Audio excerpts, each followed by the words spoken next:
Salut les amis, donc aujourd'hui on va parler matériel, mais avant tout je voudrais remercier tous ceux qui m'ont sollicité à ne pas fermer ma chaîne. Il faut savoir que j'ai eu une petite baisse de morale, une petite baisse de motivation, tout ça m'a reboosté. Et puis on attaque fort, on va attaquer aujourd'hui avec une box qui me vient de la boutique Cigavert près d'Orléans.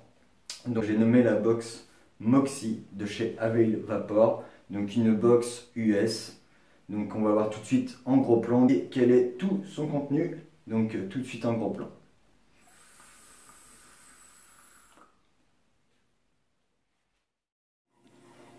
Donc nous voici en gros plan pour voir de quoi est composée cette box. Donc moi ce que je vous propose c'est de voir comment elle vous vient.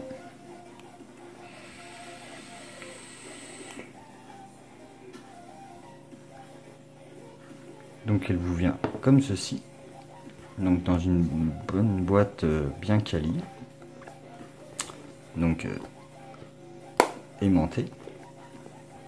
Donc on voit ici donc sa puissance maximum 40 watts. Donc elle s'ouvre comme ceci. Voilà. Donc on a ici quelques petites infos mais en anglais, mais très explicite. Je pense que si vous avez les bases en anglais, vous devriez vous en sortir plutôt correctement. Donc on voit ici sa puissance, donc 1 volt à 9 volts, de 7 watts à 40 watts, un accu 18650, non inclus par contre. Donc là on voit les dimensions, 22,5 mm de hauteur, 22 de largeur, de profondeur, c'est-à-dire en diamètre comme ça, et 38, donc 38 de largeur. Elle prend les résistances qu'à partir de 0,5 ohm jusqu'à 4 ohms. Donc là on voit plusieurs options qu'on reviendra plus tard dans la vidéo. Aperçu de la box. Donc ici on voit, nous avons plusieurs compartiments. Un pour la box, un pour de tout simplement mettre des atos type égaux. Voilà, comme on peut voir, vous avez carrément un compartiment exprès. Donc ici le câble mini USB, je vais pas vous le déballer spécialement, mais on connaît tous ce câble qui est basique, qui est du mini USB. Voilà, donc on va passer tout de suite à la bête.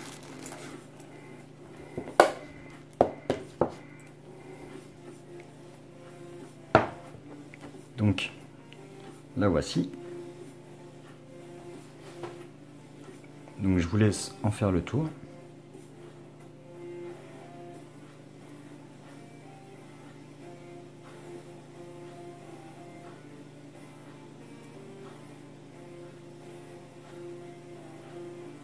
Donc on va y mettre tout de suite un accu.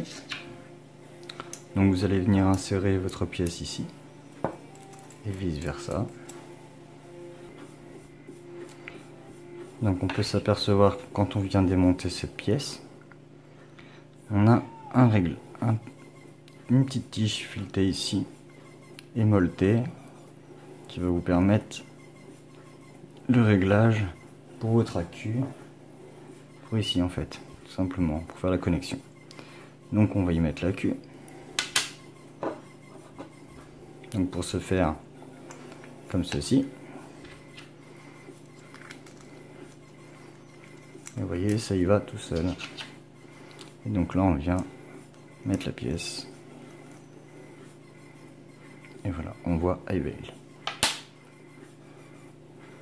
Voilà. Donc, qu'est-ce qu'on voit à l'écran? Alors, on voit ici, donc, votre accu, le voltage. Et dès qu'on mettra un ato dessus, eh bien on va voir en fait tout simplement la résistance.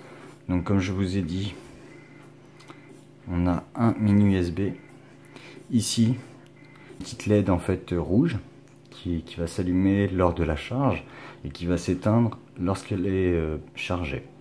Donc moi, je conseille fortement de ne pas charger les box via mini USB, mais via plutôt un chargeur adapté aux accus, un chargeur à part. Donc voilà. Ensuite, donc on voit ici le nom de la box, Moxie. Je pense que ça doit être les numéros de série. Voilà. Ici, on voit une espèce de Fat Daddy 1. Je crois que c'est comme ça que ça s'appelle. Donc, qui est plutôt sympa. Et ici, on voit un pin réglable. Voilà, on voit ici un pin réglable, ajustable, selon nos besoins. Donc, pour allumer la box, en fait, c'est tout con, mais en fait c'est une box qui ne va pas s'éteindre, un petit peu à la manière d'une Subox, qui va nous dire en fait quand on va l'éteindre, voilà, elle nous dit off. Donc là, elle est, pour elle, éteinte. Mais quand je viens faire Fire, elle me répète qu'elle est éteinte. Donc elle n'est pas vraiment éteinte.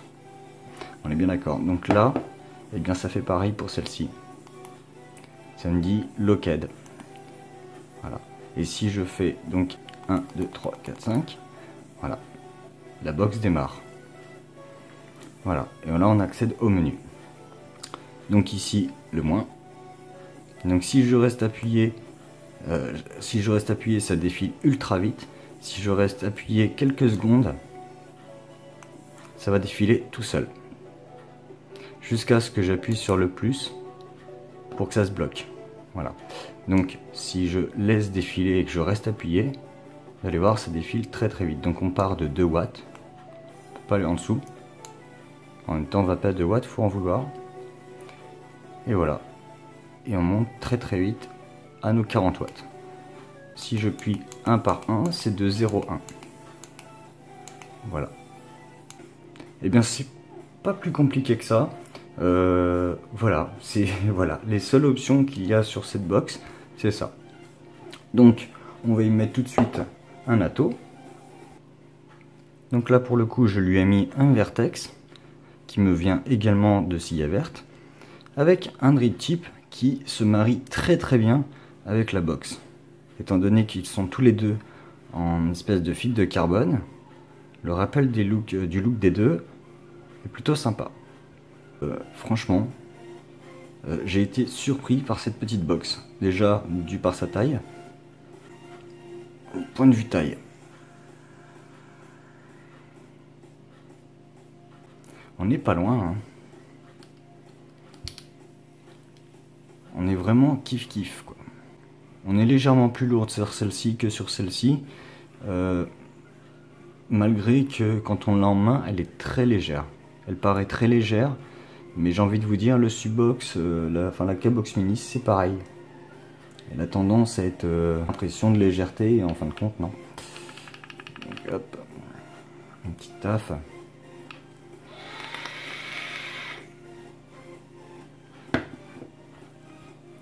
Donc, ici, donc j'ai dit 0,7 ohm, voilà. Donc ici, je lui ai mis un petit juice et j'ai fait un simple coil, voilà.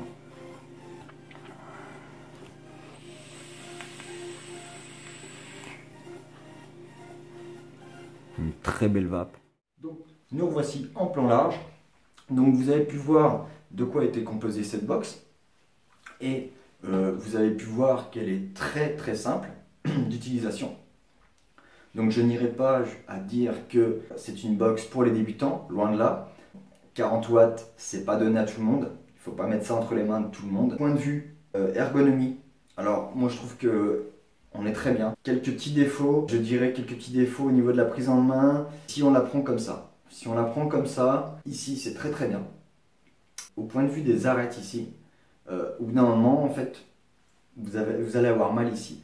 Mais c'est pas transcendant non plus, ça coupe pas, mais c'est droit. C'est ça que je veux dire, et ce qui fait que vous le sentez dans la main. Moi maintenant étant habitué au mode box un petit peu arrondi, telle une Subox, mais pourquoi pas. Et j'adore son design, au final j'adore. Le Fat Daddy j'adore. J'étais un petit peu dans le doute, mais au final c'est très très bien. Si vous avez un gab, ça rajoute un côté au design, et je dirais qu'il n'est pas déplaisant. Donc son petit écran parfait, hein, c'est pareil, c'est tout petit, donc j'aime bien, c'est petit, oui et non, on voit très très bien. Le port USB, donc moi comme je dis, je préconise de ne pas charger les accus via des box, mais plutôt via un chargeur adapté. Vous pouvez le faire quand même, c'est prévu. Moi, voilà, je vous préconise de ne pas le faire. Pareil, mettez pas n'importe quel accu dedans, hein. Minimum 20 ampères de décharge, comme toute box électro. Les résistances, elles prennent qu'à partir de 0,5. Donc moi, il faut savoir que je tourne beaucoup avec du 0,3, du 0,2, 0,3. Et forcément, bah, je suis obligé de tout refaire mon matos, tout refaire mes atos, pour pouvoir utiliser cette box. Point positif, donc l'ergonomie, je vous l'ai dit. Autre point positif, les boutons, ils ne font pas de musique. Donc le bouton Fire est très très bien. J'ai jamais vu un bouton Fire aussi parfait que ça. Franchement, pourtant j'en ai eu des boutons Fire dans les mains, pourtant j'ai même testé le P3. Franchement là, une espèce de petit bouton sonnette, mais vraiment beaucoup plus petit, comme vous avez pu voir dans le gros plan. Très cliquy, moi j'adore. Le pin en cuivre, très réactif. Les options qu'elle propose en fait, je vous ai montré dans le gros plan. Je vous ai montré également aussi comment inverser l'écran, la rotation de l'écran. Je vais vous montrer ça tout de suite ici, soit là ou soit là. Donc vous verrez, il y a la rotation de l'écran. Puis ensuite, ils ont comblé le manque à contrôle température par une fonction qui s'appelle le mode Tank Saver. En gros, c'est comme si vous aviez une fonction automatique. C'est-à-dire qu'en gros, si par exemple je mets une résistance 0,5 ohm, on va devoir monter à 20-25 watts. Et moi, par exemple, là, manuellement, je me mets à 15 watts. Et je ne vais pas avoir la vape que je veux avoir. Si je mets l'option Tank Saver, je dévisse la taux, je remets la taux, il va me détecter la résistance, et suite à la résistance et suite à l'accu et à la décharge que je vais avoir, il va m'envoyer la puissance qui va être appropriée à la résistance. La fonction elle est là et c'est bien pratique. Le design, je vous l'ai dit, le design j'adore. Le Fat Daddy j'adore. Là par contre c'est une version carbone que j'ai. Il y a les versions de toutes les couleurs que je vais vous montrer quelque part dans l'écran. Ensuite vous avez une LED ici, vous avez une LED rouge qui vous dit en charge ou non. Donc quand elle est éteinte, elle est finie de charger. Point négatif. Alors les points négatifs, on va passer aux points négatifs. Alors je vais dire les défauts. Donc les défauts, le premier défaut c'est le pin. Le pin non ressort. Au jour d'aujourd'hui, on doit avoir un pin sous ressort. Ils ont au moins fait l'effort d'être ajustable, ça aurait été un plus. Ça aurait été un plus. Donc pin réglable, donc ajustable via tournevis. Donc pin en cuivre pour la conductivité parfaite. Donc ensuite, point négatif, donc j'ai pas de pièce ici. Comme je vous l'ai montré dans le gros plan, cette pièce là, on va parler de cette pièce là. Elle est très très cheap. Pour moi, pour ma part, elle est très très cheap. Elle est très, comment dirais-je, je ne sais pas comment vous expliquer. Elle est très fine, le filetage est très très fin. Il suffit que vous vous preniez un petit peu maladroit, vous êtes un petit peu maladroit, vous allez un petit peu vite, vous allez galérer à rentrer cette pièce-là. Je vous assure que le filetage, il est un peu prenant à trouver au départ. Donc, est-ce que c'est cette version-là? Je ne sais pas. Est-ce que les Zero Mods sont comme ça aussi? Je ne sais pas. Franchement, j'en sais rien. Mais honnêtement, après, en parlant de la vape en elle-même, une dinguerie. Donc pour ceux qui ne veulent pas le contrôle de température et qui veulent une box qui monte quand même à 40 watts et qui offre une ergonomie puis un design proprement à cette box là. Parce que franchement on n'en voit pas des masses, hein, mis à part la 0. Voilà, franchement, moi j'adore le design, dans la main on la voit presque pas. Là en plus avec le carbone, Loïc m'a fait part d'un petit triptyque qui va super bien avec. Donc ça c'est plutôt cool. Carbone, le mariage se fait. Vous voyez là je suis à 15 watts et franchement j'ai un rendu de saveur exceptionnel. Donc déjà par le Lancia, le Lancia a un rendu phénoménal. Mais que dire de cette box, mis à part son point négatif que je lui mets, le plus gros point négatif, hein, je vais être clair, le plus gros point négatif, c'est son pin. Son pin. Son pin, et je dirais peut-être cette pièce-là. Mais cette pièce-là, ça change. J'ai vu sur internet, ça peut se changer. Donc c'est pas un point négatif qui va vous empêcher d'acheter cette box. Donc voilà, pour moi ce sera tout. Donc je vous souhaite une bonne vape. Et puis j'espère que vous aurez aussi de bonnes sensations. Pour le prix, vous en aurez pour votre argent. Vous inquiétez pas, quand vous allez l'avoir en main, tout de suite vous allez comprendre de quel type de marché on est. Voilà, donc je vous souhaite une bonne vape. Et puis vous inquiétez pas, je me remets, c'est reparti.